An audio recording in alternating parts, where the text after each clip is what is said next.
satu itu anak halilintar. Anak halilintar. Ibu-ibunya halilintar. Dari sini.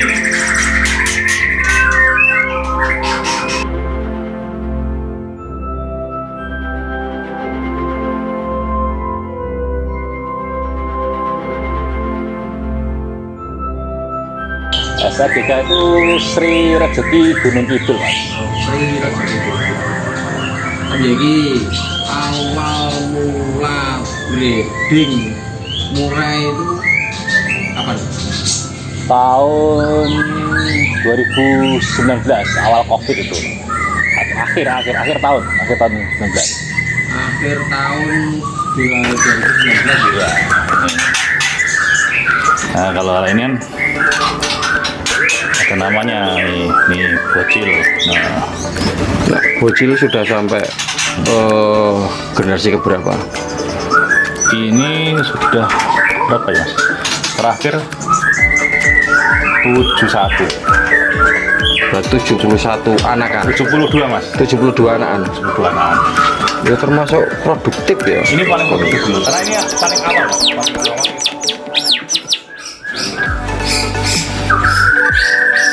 Kita punya yang 10 juta itu untuk anak halilintar itu karena induknya sudah mati, kita sudah nggak punya. Terus yang 5.000 itu anak bocil dengan betina Bahoro, karena betina Bahoro ini baru sakit, kita pakai betina yang baru. Jadi rata-rata kita oke. Ya, kalau sistem kita terbuka, Mas. Jadi pembeli itu kita berikan akses sepenuhnya untuk melihat indukan kita, untuk melihat ke dalam kandang, untuk memilih mana yang mereka suka, karena setiap orang itu mempunyai selera masing-masing untuk pemilihan induk itu, anakannya nanti suka yang seperti ini atau seperti ini itulah. Jadi makanya saya buka selebar-lebarnya untuk melihat indukan saya, biar mereka tahu, oh ini seperti ini mainnya, oh ini volumenya seperti ini. Mungkin itu, Mas.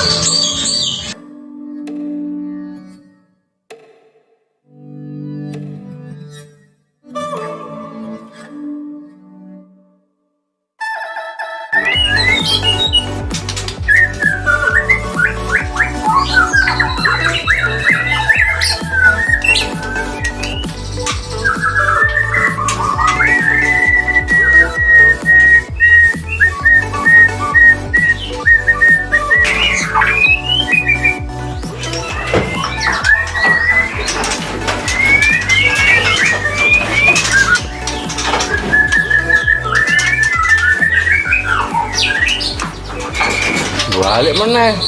Wah, lah 10 lah.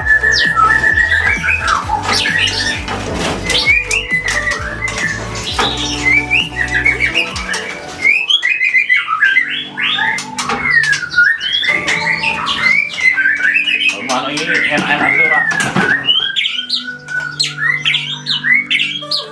Itu rasa stres. Ini ring apa Om? Ini temanku dulu pas masih di sana. Kalau air siram ya.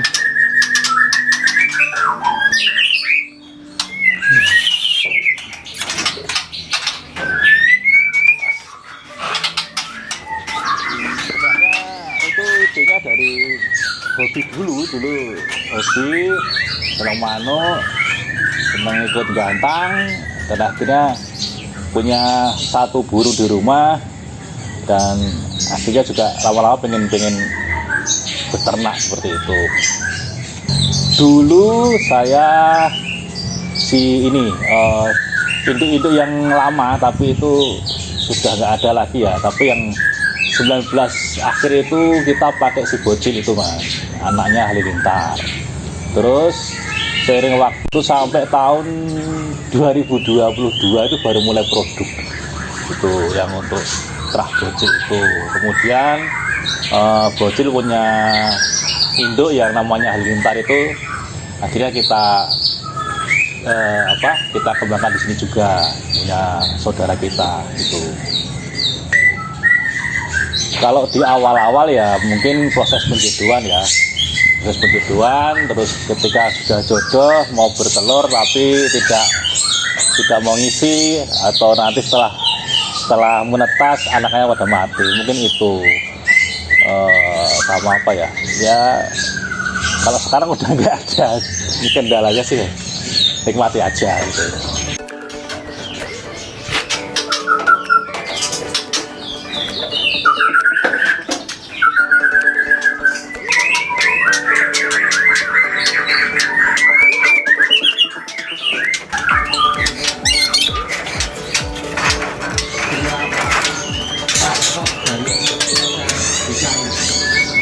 Yang untuk apa ya istilahnya, untuk menaikkan nama itu berapa kandang masuk? Oh ya, kalau itu dulu kita punya dari tiga, jadi kita punya tiga. Tadi yang bocil sama halilintar, ketambah lagi kita bedol kandang itu pulang geni itu juga. Tuh, jadi mulai dari tiga itu terus berkembang jadi sekitar 16 kandang. Sistem yang diterapkan di kandang bedil ini untuk pemilihan induk, pemilihan betina, sorter itu seperti apa yang diterapkan ini? Untuk induknya kita ambil dari terah anakan kita dulu yang pertama, yang ada di lapangan pada jalan kita ternak. Terus untuk betina itu kita cari yang terahnya jelas mas, yang jelas kita tahu yang ternak juga peternaknya, jadi kita biar yakin kan gitu. Nah ini contoh-contoh betina terah dari mana saja yang dipakai Om Diki di kandang ini? Oke, itu untuk betina kita dari teman dari Mas Solihun Sutet BF itu Cibubur, terus dari teman lagi Aira yang ini Aira itu Bekasi, terus dari teman saya yang di Klaten tuh. Kabarnya ini dengar Om, ada terah-terah mewah, ring-ring mewah betina Om yang dipunyai Om Diki. Kalau boleh sebutkan masalahnya. Kalau sekarang itu yang mungkin terah nasional itu ya terahnya Arko mas, terahnya Guncang, Pelor mungkin itu, sama terahnya Sutet itu. Dalam mencari terah-terah itu ada kendala nggak Om? Terah ini kan termasuk terah yang sudah dikenal dengan pemain-pemain loh, terutama breeding besar. Ada kendala, ada kesulitan nggak untuk mencari terah itu?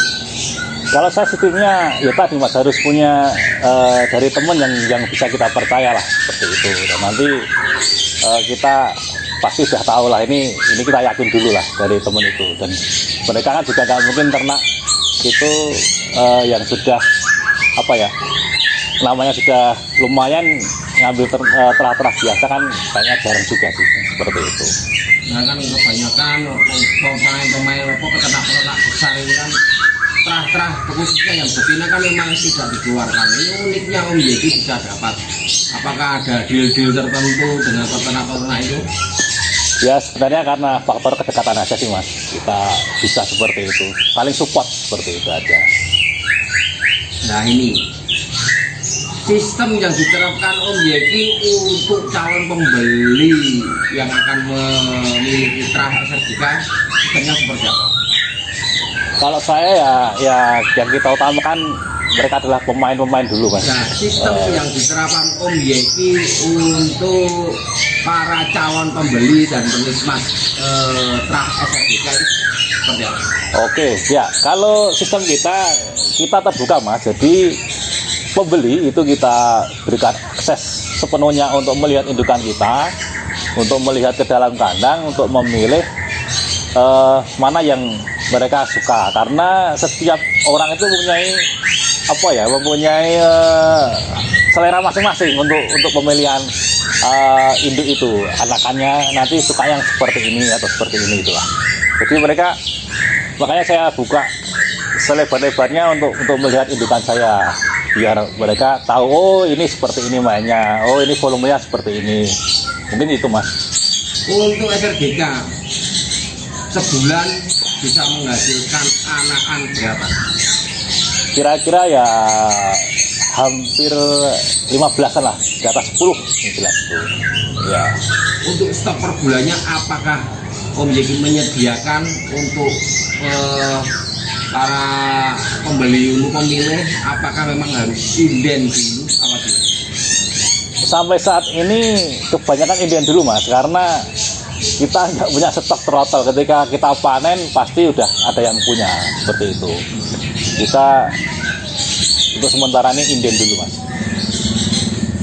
Oke, untuk selanjutnya Om, breeding dengan terah-terah seperti ini, apakah ada pengembangan lagi khususnya untuk mensortir betina-betina atau mensortir indukan jantan-jantan itu dari Om Jeki? Apa memang sudah tak puas dengan materi seperti ini di kandangnya? Untuk saat ini kita pakai jantan, kita sudah puas ya untuk jantan. Betina mungkin nanti kita akan tambah lagi yang kira-kira ada yang sesuai yang seperti kita harapkan.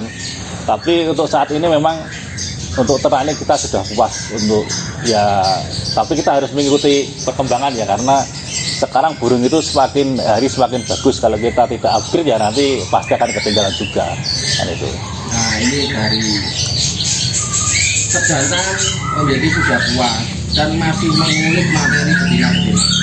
Dari gen seorang Om Jeki yang sudah dari 9 tahun 2019 menggeluti dunia breeding, gen itu apakah memang kuat di betina atau di jantan?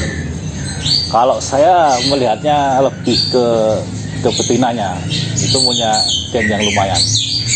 Tetapi juga tergantung gen jantan itu lebih kuat atau tidak. Tapi ketika saya pelajari, kalau menurut saya ya betina itu lebih punya faktor yang lebih kuat. Itu menurut saya.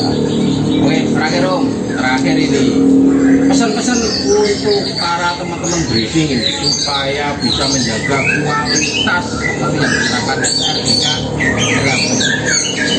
Ya kalau kita ininya kita harus selalu terbuka dan jujur dengan ternakan kita, itu aja sih. Maksudnya kita jujur aja dengan hasil ternakan kita seperti ini gitu. Jadi agar nanti orang juga apa ya puas lah untuk hasilnya itu. Mungkin itu Mas. Range harga dari indukan dari harga berapa terendah sampai tertinggi berapa Om? Untuk saat ini kita hanya patok sama Mas 3.000 semua. Karena yang dulu kita punya yang 10 juta itu untuk anak halilintar itu karena induknya sudah mati, kita sudah nggak punya. Terus yang 5.000 itu anak bocil dengan betina bahoro. Karena betina bahoro ini baru sakit, kita pakai betina yang baru. Jadi rata-rata kita 3.000. Oke, berarti dipukul rata semua ternakan Om Jeki untuk awal 2026 ini di angka 3.000 ya. Oke Om, makasih waktunya. Terima kasih Om. Ye.